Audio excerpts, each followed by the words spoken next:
Well, hello, everyone. This is John Byrne with Poets and Quants. We have a very special event today. We're going to talk about using business as a force for good, which is a mission statement of a well-known, prominent business school in the world. That would be Duke University's Fuqua School of Business. We have with us today the dean, Bill Boulding, and one of its superstar professors, Ronnie Chatterley, from Fuqua. And we're going to really be discussing how the curriculum and the approach and the culture at Fuqua fits into the notion and the mission of doing business for good in the world. There's no question that Fuqua has been one of the undisputed leaders in this space in both curriculum and faculty research.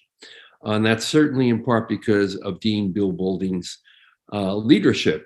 I mean, this is a passion for him and an important part of, I think, what many people today expect from a business school.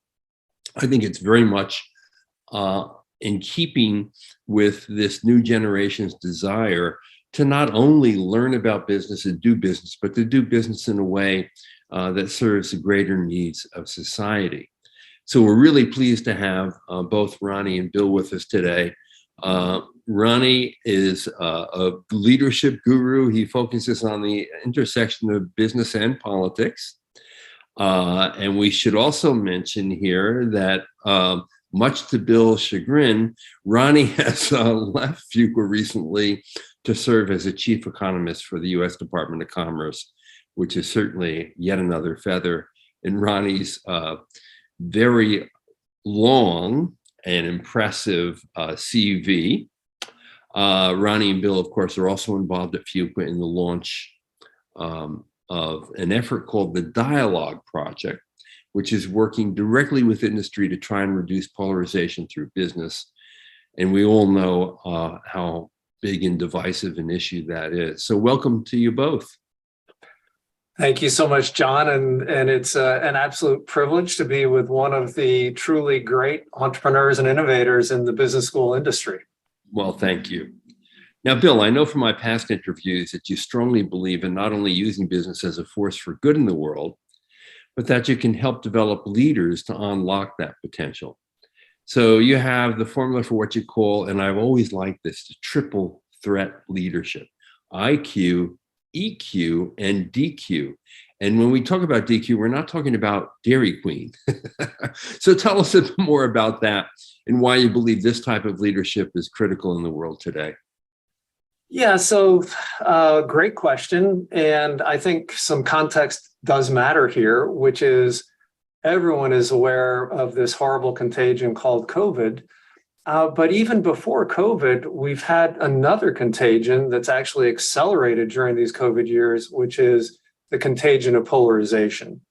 And so the question is, how are we going to continue to build great businesses, build great teams, which are at the core of great business, in the face of this polarization? And one thing that we've concluded is what you need to maintain great teams in the face of this really pernicious infection is you have to make people feel like they're valued, like they belong, and they're an important part of the team. And so the realization was it's not enough just to have a high IQ that allows you to make sense of a very complicated world that we live in.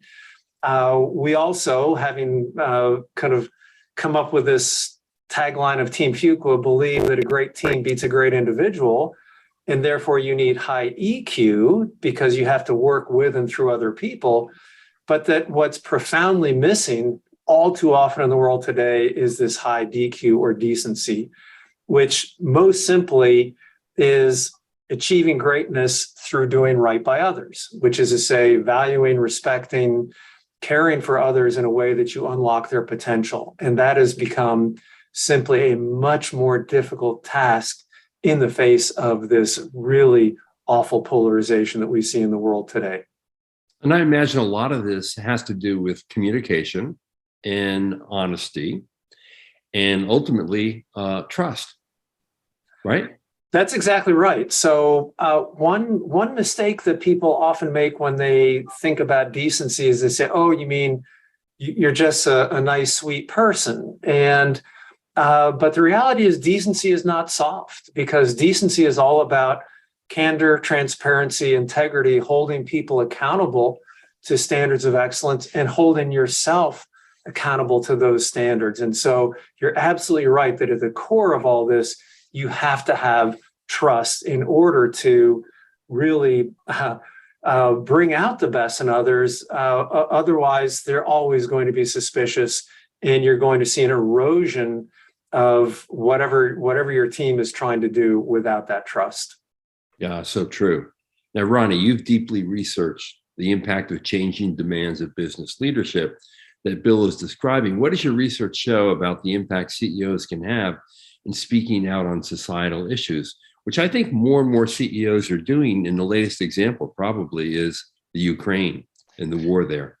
You have it, John. I mean, when you saw CEOs from all across sectors and countries speaking out on the war in Ukraine and taking a strong stand against the Russian invasion, it really sent a strong statement around the world that the business sector was united. But just a few years ago, business leaders speaking out on social and political issues was quite rare. So when I first started looking at this, it was right after one of our alumni, Tim Cook, spoke out about the Religious Freedom Restoration Act, an Indiana law that proponents said was protecting religious liberty, and opponents said was discriminating against the LGBTQ plus community. Here was a classic issue, a state law where CEOs traditionally had not spoken out, but Tim Cook made a very strong statement against the law, saying it would harm business, not just in Indiana, but around the country. And I started to think about, well, was this going to be a trend where CEOs were going to become activists, speaking out on all these social and political issues, or was this a one-off? And so I decided to do a little research into this. I tried to analyze the impact of statements like Tim Cook's. And what I found, as it was proliferating around the country and around the world, is that CEO statements do make a difference. It makes consumers and stakeholders aware of what the CEO believes on key issues, and it could also affect their propensity to buy a product from that company. But there was so much more research to be done. So I started writing cases and course material around CEO activism and created an elective at Fuqua that's really very much in line with what Dean Boulding talked about. One of the things we're trying to do is teach our students how to develop these skills around IQ, EQ, and DQ in the classroom. And my class, Advanced Corporate Strategy, which covers CEO activism, is one way for them to do that. Yeah, that's a unique piece to put into a corporate strategy course, I would think. Definitely. I mean, the first day of class, I spent a lot of time describing the syllabus, and I tell students all the time, I know you don't want to hear about the syllabus. The last thing you want to think about is the syllabus. You want to jump right into the case. But actually, you need to set the table for why we're doing this in a business school. And as you said at the top, I mean, the generation of students coming to business school now are very different than they were 10 years ago and certainly 20 years ago. And they're looking to see whether they can use their careers to make a difference, not just in the organizations that they work in, but in the world. And to do that, you need to have a toolkit. You need to figure out what the world looks like, how it's changing on things like political polarization or economic inequality, and you need to figure out where you stand, even on these controversial issues that are really difficult to talk about. And so I give my students that foundation at the beginning so we can have a more fruitful class discussion where hopefully they feel safe in the ability to develop those skills and have some otherwise sometimes difficult conversations with their classmates about contentious political issues that intersect with business. So far, it's gone well, but that foundation is really important at the beginning. Yeah, that's really great, because part of that dialogue is teaching people that it's okay to disagree with each other, but that you should show respect for their alternative views, let's say, which seems to be missing in this polarization issue that's sort of plaguing us today. I also want to mention that Tim Cook is among the more famous MBA graduates out there. He is, for those of you who do not know, the CEO and chairman of Apple, which is something Ronnie didn't mention, but I think that's an important little fact about Tim Cook. I mentioned he was alumni of Fuqua. I thought that was the most important thing, but no, I agree. Also CEO of Apple. Absolutely.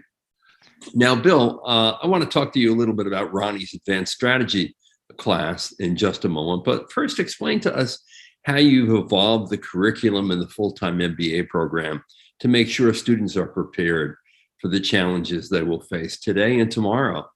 Yeah. So what I often say is that business is having a moment. And the question is, can we turn that moment into really an inflection point in terms of the role the business will play in society? So what do I mean by we're having a moment? Well, the moment is that with this polarization, with this lack of trust that polarization breeds, we've seen a breakdown in traditional institutions that are meant to advance the interests of society. But interestingly, the institution that is now most trusted in society is business. And so that's the moment. Will we have people who can take advantage of the trust now being placed in the institution of business? And the inflection point is not just will you be trusted, but are you going to do things that people now expect of business? Because both of you have made reference to the notion that the students of today have a different set of expectations around what they think they can accomplish through the platform of business. And this is widely held, a belief that business really can give back to society and contribute in significant ways. And so that expectation is there. That business will do more than it has done historically, that it may do more than simply look at returns to shareholders, but look at returns to society in various ways. It turns out that's a pretty complicated question. How do you make these judgments about how you will make trade-offs between the different shareholders and so on? And so we felt like this was a moment in time when the expectations were there that were going to be put in front of our students, in front of our graduates, but were they going to be ready to meet that moment and to be able to be thoughtful, as Ronnie put it, in terms of understanding their own values, but understanding what's at stake for their companies, what's at stake for society around some very, very complicated challenges. And so this led us to fundamentally look at our curriculum and say, why don't we have a core course that looks at the role of business in common purpose? And so business has been the one institution that seems to be able to hold on to this idea of common purpose. How can we make sure that that remains so when so many of the issues that are really of importance in society have become politicized? And so how do you weigh in on issues that are very complicated, where not everyone agrees the right thing to do? And so we wanted to create some structure for our students to think through these challenges, not to tell them the right thing to do, but to give them the frameworks to analyze how do they build common purpose, how do they justify the decisions that they'll make when they have the ability to have that kind of influence. And so that became literally a part of our core, along with some other elements that have to do with some of the things that are making the world so complicated around technology transformation, as well as an entrepreneurial mindset, which is going to be absolutely critical to drive the innovation necessary to solve some of these big societal challenges. So these three pieces all really end up being woven together to prepare our graduates for the challenges that they will surely face in their journey ahead. And Bill, I'm thinking that this has to be embedded through the entire core curriculum and not isolated in a core course, right? That's correct, and that's why we start with thinking about these issues around what's it going to take to be successful in this kind of world in terms of this triple threat capability. And so we actually run an admissions process where we're making assessments around those three dimensions of leadership capability, as opposed to only one or two. Then when we bring students in the door, we start having these conversations around what it means to be an ethical leader and to lead others, to be someone that others want to follow in this environment.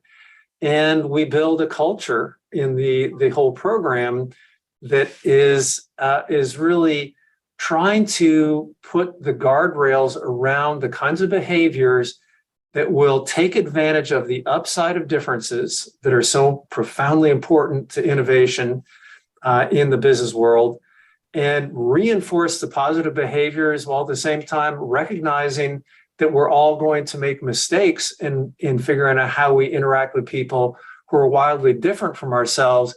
But how do we take advantage of those mistakes and create learning moments, which, as you know, you can't sequester that in one course at one time. That has to be an ongoing living laboratory for our students. Yeah, really true.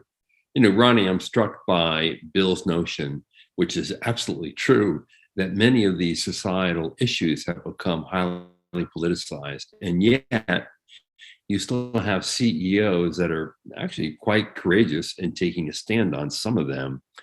Why is that so? Because of course, a CEO could potentially alienate part of their customer base by taking a strong stand on a given issue, and yet they're still doing it.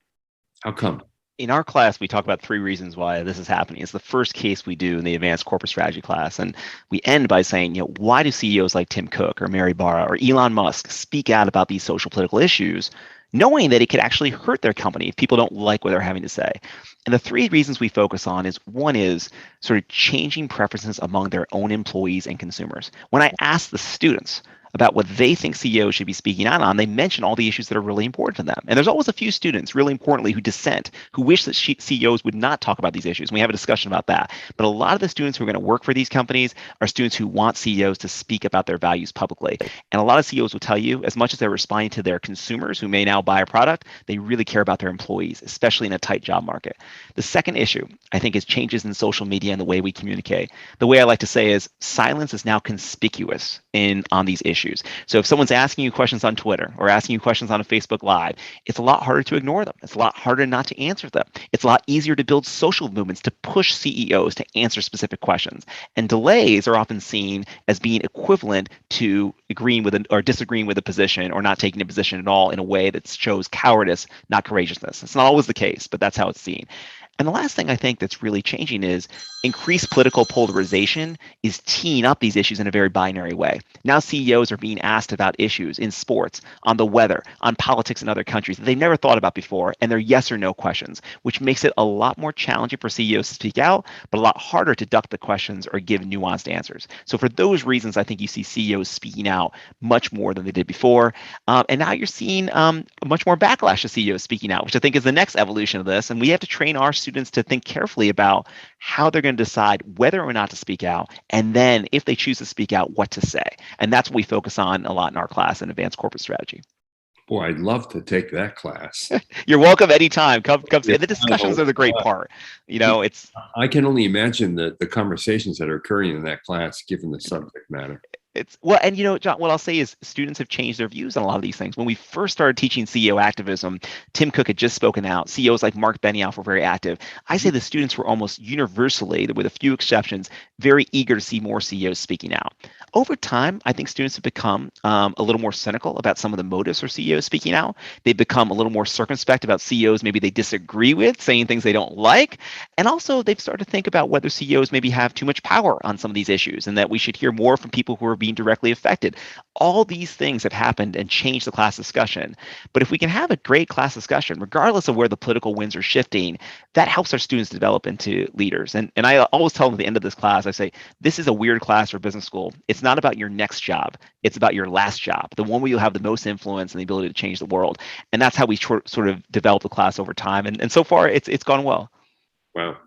Now, Bill, I wonder from your perspective, who's leading and who's lagging?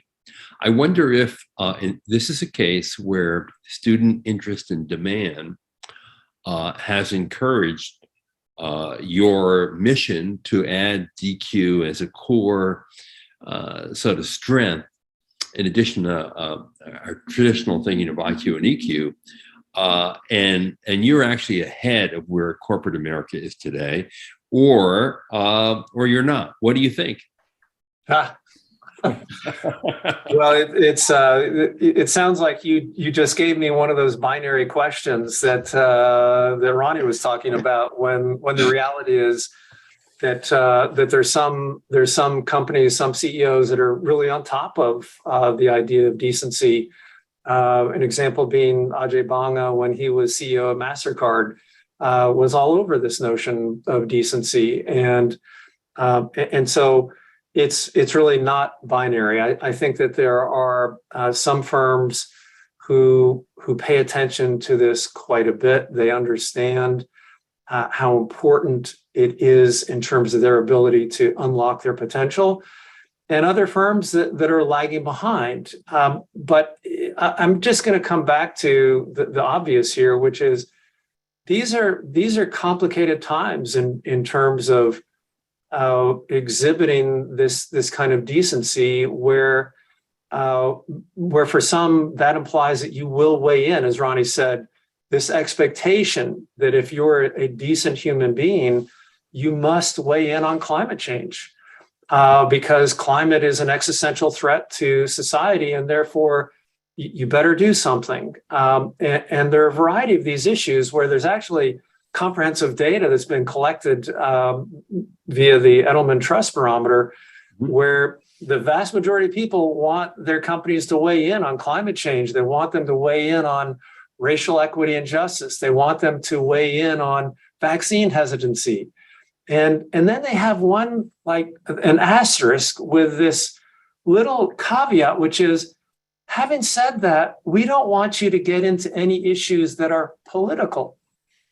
Well, yeah, I see you laughing. What can you do other than laugh? Because all of those things that I just mentioned have become politicized. And so how do you navigate this territory where the expectations are there, which are very much in conflict? So how do you thread this needle? And I think the best we can do is simply to understand, try to get alignment between your personal values, the alignment of those values with the company that you're working for, and make sure that you are remaining true to those values and acting in a consistent manner and constantly valuing the people around you.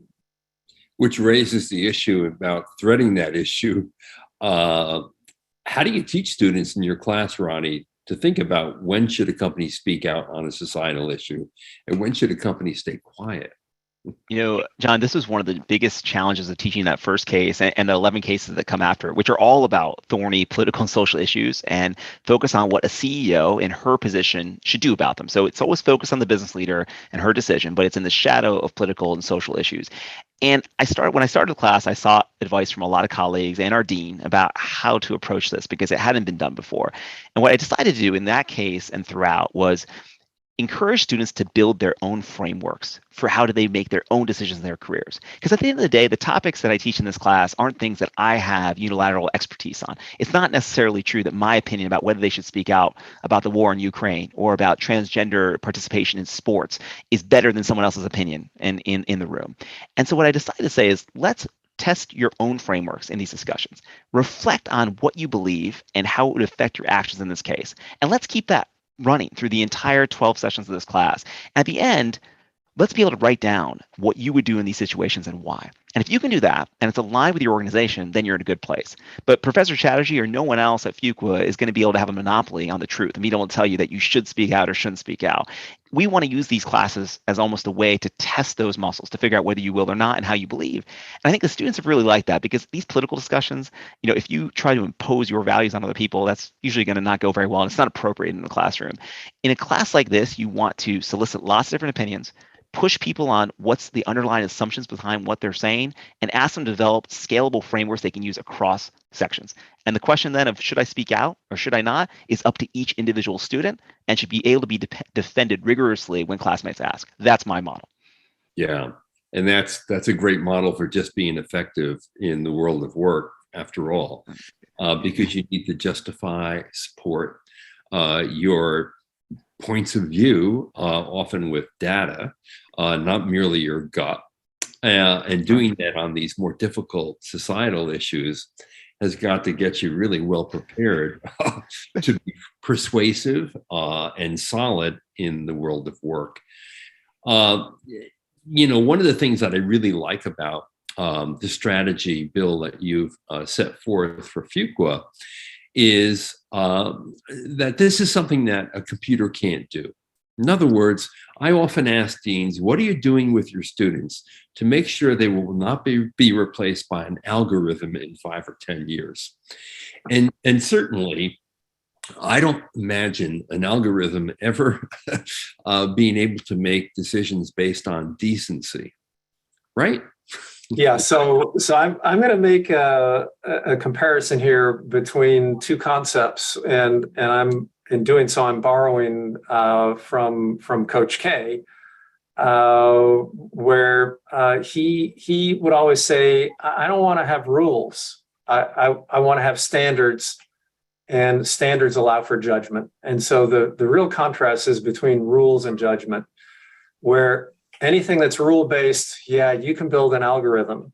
But judgment means, how do you bring in all this information together and make an assessment using higher order reasoning? And I think that what's interesting is, with the increased availability of technology and the boundaries that we've pushed in terms of access to artificial intelligence and machine learning, that's only increased the value of what many people call higher order reasoning. And I think if we don't actually focus on those kind of higher order processes, then we're doing a disservice to the leaders of today and tomorrow.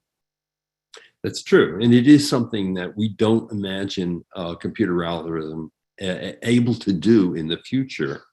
And oftentimes when people talk about AI and machine learning, how it's going to change the way we work and the way we live, it's the human component.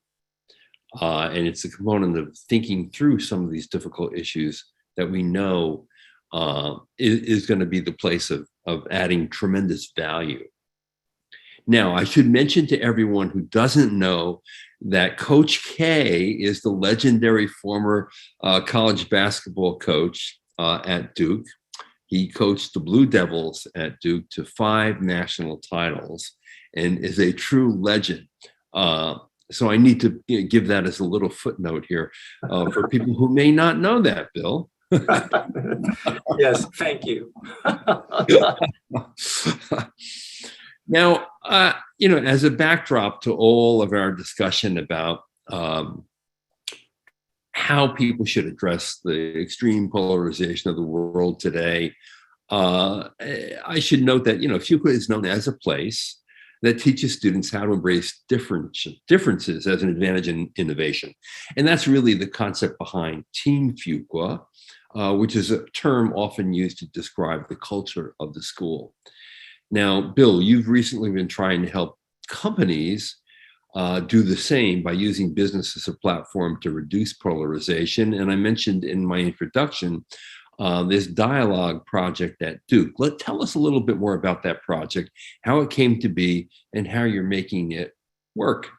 Yeah, so this is an extraordinary opportunity for Fuqua and for, I think, the business community. And it's something where a guy by the name of Bob Feldman really got engaged on the question of how do we improve civil discourse in society, and what role can business play in that process? And a belief that, back to some of these comments I've made about this contagion of polarization, which has broken trust in so many institutions, that business has been doing pretty good so far, that we maintain this ability to say, hey, we are an institution where wildly different people come together and act with common purpose to do something that really matters.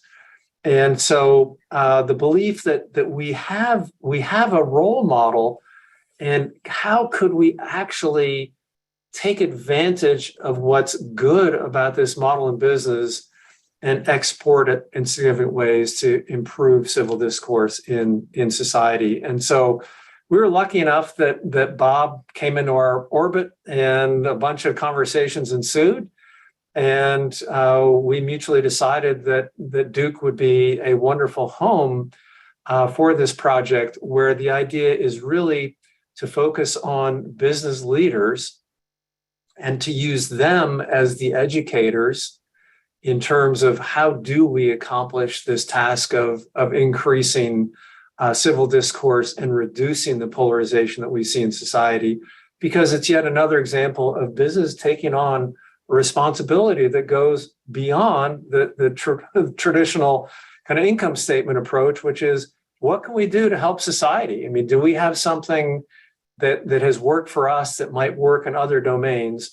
And so this is this is another prong in a variety of efforts to see what can we do to really counteract polarization, focusing with senior leaders in society, in addition to focusing on our students who are more at the beginning of their careers. So it's really exciting. And we've been very fortunate that Ronnie has been involved in this project with us. How receptive have companies been to the dialogue, Ronnie?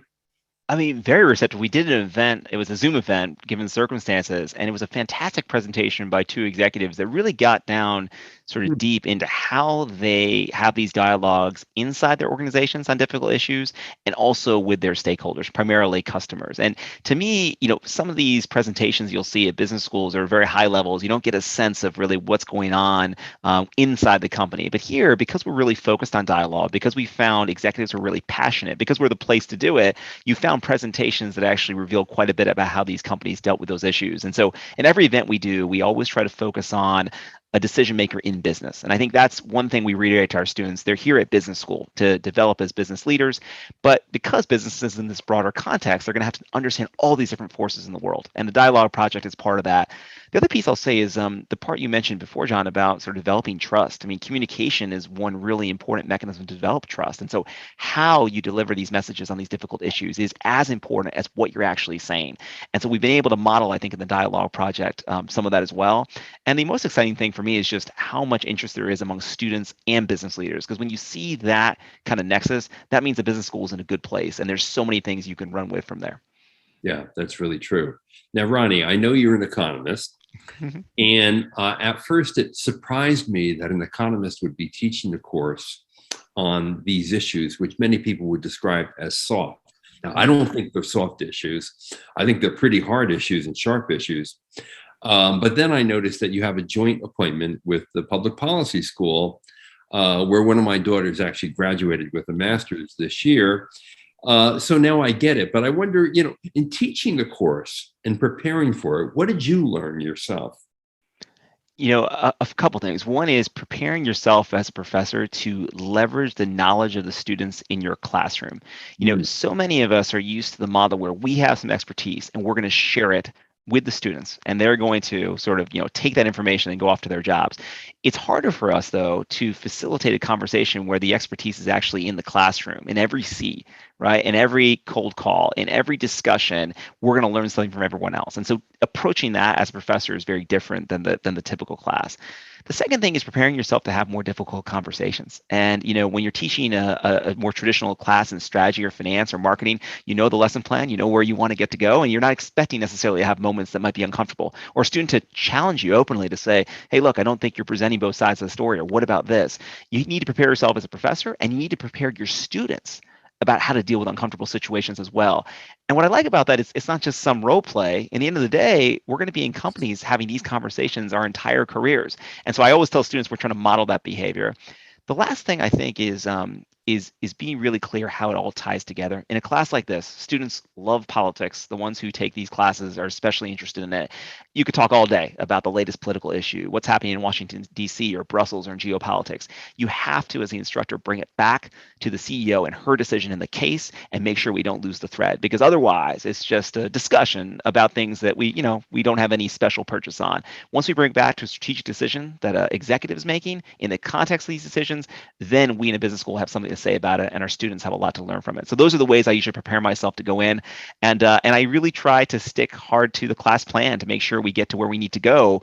I think students appreciate that when the instructor is prepared to basically deliver on what the syllabus says. So despite the class being maybe a little bit softer than some of the other classes in terms of the lack of quantitative work that I do in some of my other research and teaching, it has to be equally as much on the syllabus and sticking to the script. And I think students appreciate that structure no matter what kind of class it is. And, and I love the first response that you gave to the question, which is this, because to me, it's the secret sauce of every great business school. The richness of the conversation by the students and what it brings out in the students. Because the truth is, a really great business school brings together people with such diverse viewpoints and diverse backgrounds that those conversations become incredibly rich. And there's so much learning that comes from them. Yes, it takes a great professor like you to bring that out and be the sort of conductor of this orchestrated conversation. But it's those different points of view from all over the world, from every possible background and every possible work experience that makes the MBA such a special and transformative experience. Bill, can you talk a little bit about the value of that diversity in today's world and how it's crafted in an MBA class? Yeah. So first of all, we're in interesting times, and so part of the interesting diversity that we're seeing in business schools these days is business schools were built upon the notion of capitalism, and the Western economy is built on the notion of capitalism. And yet we now see hundreds and hundreds of books attacking capitalism. We have people who are really questioning the value of this business model. And so I'm saying this both to answer your question about diversity, because there's a lot of diversity of thought that's showing up in Ronnie's classes and in all of our classes around the role that business should play. And we want people to ultimately not be soft in their decision making, as you put it. That this should be rigorous.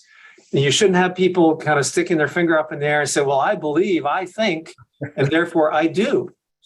Instead, there should be profound rigor as we explore: is this something where ultimately I completely buy into this model of capitalism, and I'm doing things that are really good for my stakeholders, but it's all in the interest of long-term profitability? Or do I actually believe there is some limit to capitalism and I need to deviate in some fashion? But if you're going to make that deviation, you better make it explicit. And so this is a time where diversity, there is more diversity of what I'll call cognitive inputs into a business setting. And so overall, ultimately, what we want to do is we want to bring together, as I said before, wildly different people who have different backgrounds, different beliefs, different experiences, such that they can come together and figure out, how do they learn from one another? How do they become better because they actually heard from someone who knows something that they don't know, or has looked at something in a way that's different from what they've seen? And so ultimately, you can't have a great team if you don't have diverse members, because if everyone on the team is the same, you've basically cloned yourself. What's the extra insight? And so we don't want clones. We want people who really are different, so we can find the upside of this difference. And so this is one of the biggest, most important challenges for a business school today, which is the value of diversity has gone up, but the threats through polarization around diversity have made it more and more difficult to find that upside in a world where people want to complain about people who don't think the same things, believe the same things, act in the same way.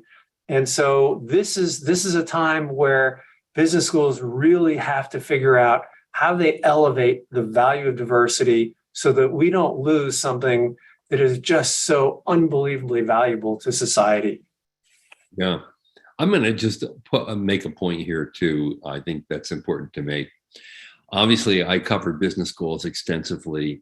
I've been to every important business school in the world. I've sat in classrooms. I've interviewed faculty. I probably have had conversations with thousands of MBA students over the years. This is a totally unique idea. In a world where many people believe the MBA is a commoditized experience, it really isn't.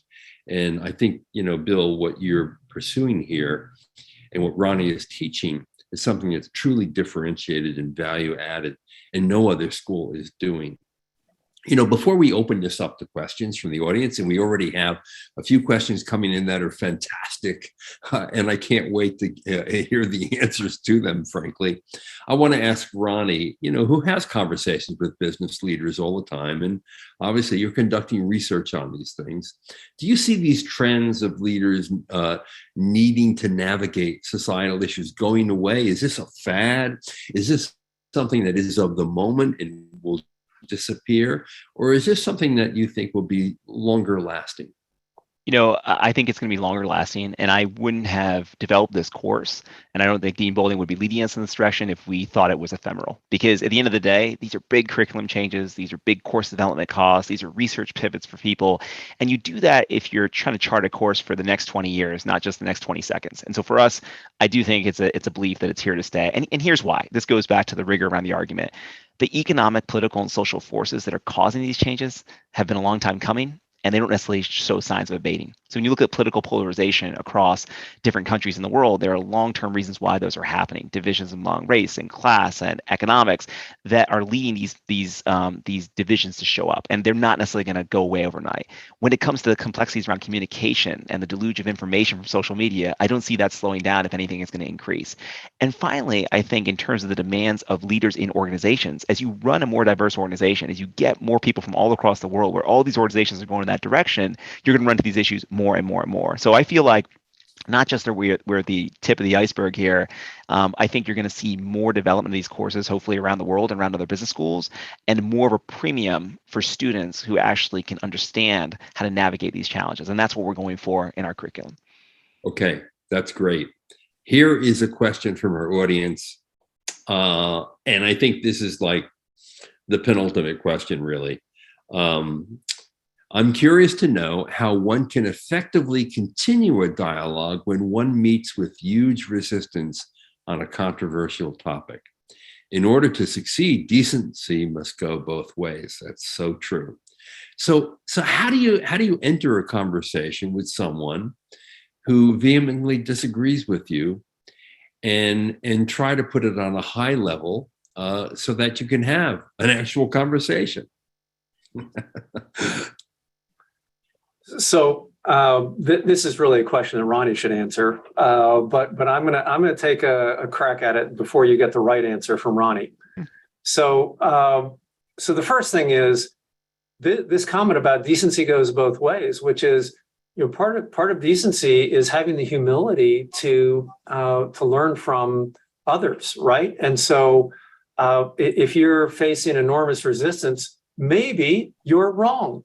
And maybe you should learn from people who are taking these other views. And so you have to have an open mind and an ability to really hear what other people are saying. But one of the things that I'll point to, which is some research done by another one of our faculty members, he coined the phrase solution aversion. And oftentimes the reason we disagree so vehemently is that we don't like the solutions that are being proposed. And if we can back up, it turns out if we don't like the solutions, then we don't even believe the ideas that are at the foundation of someone else's beliefs, and therefore you make no progress in terms of reaching some kind of consensus. But if you back up to the point of can we just talk about fundamentals? Do you believe that this is happening? Do you believe that is happening? Is this other thing happening? Can we agree on any of those foundational elements before we begin talking about the appropriate solution? Because the solutions may be the things that actually provoke all of the digging in of the heels.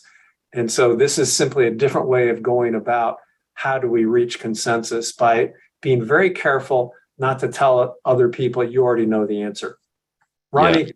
the right answer. No, I think that's fantastic. And I was listening along this, and I think my take would be the couple things to keep in mind in addition to what Bill has talked about. If it's actually a conversation, and I see where the questioner is coming from on this, it should be a two-way discussion, right? Otherwise, it's just a broadcast. So if you're getting sort of pushback, that means it's part of the conversation. That's the first thing. And I think that should be expected and encouraged the way that Bill talked about with humility. The second place is, the conversation might not be step one in your decision to become active on an issue. We often think about speaking out, right, as the most important thing you do. I actually think that there's a lot of groundwork to be done before you speak out on an issue, both to educate yourself about the issue, to understand different perspectives, and maybe you encounter some of that pushback as you're doing it, and figure out a way to accommodate that as you speak out and pursue, let's say, an activist role. The other thing I'd say is, we find this in organizations all the time. Diligence and persistence really pays off. I go to lots of meetings where there'll be people who have been saying the same thing in these meetings for years. And I always wonder, why do they keep saying the same things? Well, it turns out that eventually they push through and get something done. And there is something to be said for persistence and sticking on message. So while you may encounter massive resistance, it doesn't necessarily mean that the idea isn't good or you're not going to be successful. It may be a signal that you need to push harder and different over time. But on these difficult issues, I doubt just releasing a statement or making a fantastic rhetorical argument is going to convince all the skeptics. So I would both anticipate resistance and plan for it as you go through. And I like Bill's idea here that you start the conversation with, okay, what do we believe in fundamentally?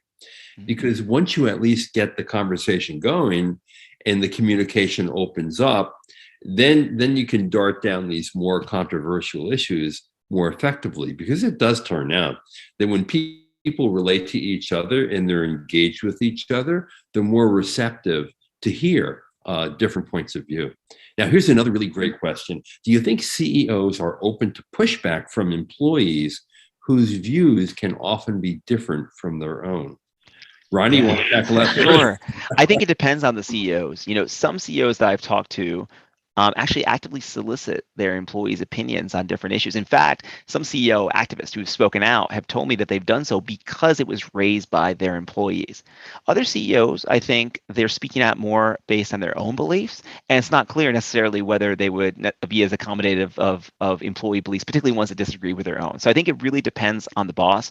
I think the best CEOs, though, are figuring out where the people in their organization are, both as a way to sort of test out, okay, the messages that they're gonna put out there into the world, but also as kind of an early alert system to figure out, hey, here are the issues I need to get smart on if I'm going to be an effective CEO. Because it turns out if you're getting a question, if it's at a congressional hearing or on social media or at an investor event, it's likely your employees probably were thinking about this before you got that question. And so if you're unaware, it's a great place to source new ideas. But I think you need to use judgment in your own organization to think about whether your CEO would be willing to hear that out and in what forum, public or private. After you build the relationship with the CEO on other business issues, you need to navigate that for your own organization. I don't think there'd be a general answer. Yeah, that's right. Bill, you want to tackle that? Yeah, I guess I would distinguish right from the beginning, is this your personal view, or in which case probably the CEO will not be that receptive. But if the argument is an employee says, hey, we're not being true to the values of the organization, then I think any good CEO is going to pay attention. They may not ultimately change, but that's certainly going to make them much more open to entertaining the question of what is the best thing for the organization in terms of what we stand for and in general, and what we're standing for in the moment on a particular issue. And that alignment, I think, is absolutely critical. Absolutely. Ronnie, I'm interested in this. I know you've developed some case studies on this topic that you use in your advanced strategy class. What would be your favorite case study to teach in that class right now? My favorite case right now, and it's hard to choose sometimes between them. It's like choosing between children after you get too close to these. We teach a case on Cardinal Health and the opioid epidemic in the United States. And what I think is really interesting about this is that Cardinal is neither the manufacturer of opioids or the organization that prescribes opioids. They're a wholesaler in the medical supply chain. And of course, they've been one of the prominent organizations sort of in this supply chain, but they play a very special role as a wholesaler. And I asked the students to assess the extent to which Cardinal Health or other wholesalers bear responsibility for the negative costs from opioids, and particularly the opioid epidemic and addiction and related addictions to heroin, for example. And students have a really nuanced and interesting discussion here. Many of our students come from healthcare, and they are not willing to necessarily link a wholesaler of any kind of product to let's say, an end result like an overdose. Other students point out to systemic reasons to which Cardinal Health isn't necessarily responsible for, although they're a part of the system that are really driving the epidemic and the number of deaths in the United States. Others want to place blame in different parts of the value chain. And there are some students who really put the wholesaler in the spotlight and say they should be held responsible for all these negative effects of the opioid epidemic.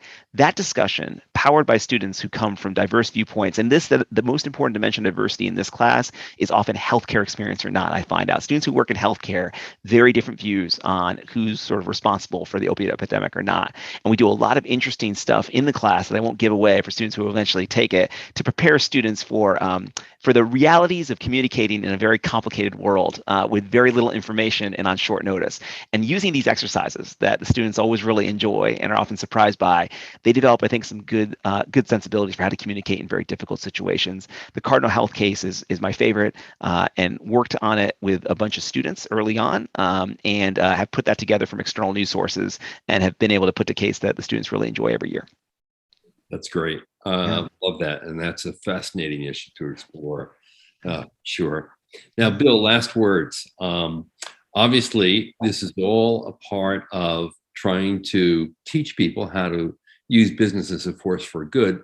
Connect the mission with this particular issue in how to delve deep into the polarization of society today. Yeah. So I guess the kind of the top line issue is if business falls victim to the same polarization that we've seen erode trust in other institutions, then we're going to see much less innovation, much less value coming to society through the platform of business. And so this is why I don't think anything is guaranteed to us in terms of the role of business moving forward. That we are trusted now, yes, that there are these expectations, but if we don't live up to the idea that business is a force for good, then that trust will go away. The expectations will be disappointed, and we don't have to go too far back in history to see that kind of reaction. As someone looking at recent history, this reaction to the COVID crisis of increased trust in business is completely at odds with the reaction to the financial crisis of 2008, where business lost all kinds of credibility. And so if we don't produce the right leaders, the leaders who have this triple threat capability, who care about others and care about making a positive difference in the world, then business will leave all of this potential on the table and essentially have us really take 5 steps back from this opportunity to use business as a positive force for change in the world at a moment in time when we need a sense of hope and a sense of optimism and a sense of capability to do things that will make this world a better place. Well said. Bill and Ronnie, thank you so much for this. We're really grateful for the time that you spent discussing really an incredibly important topic, and really for leveraging business as a force for good, which is really, I think, a really key theme in today's world of business, and something that is really top of mind for most young people who see business as an opportunity to change things for the better. So I want to thank Duke University Schuylkill School of Business, Dean Bill Boulding, and superstar Professor Ronnie Chatterley for engaging with us on this topic today. And I want to thank all of you for joining us. This is John Byrne with Poets and Quants.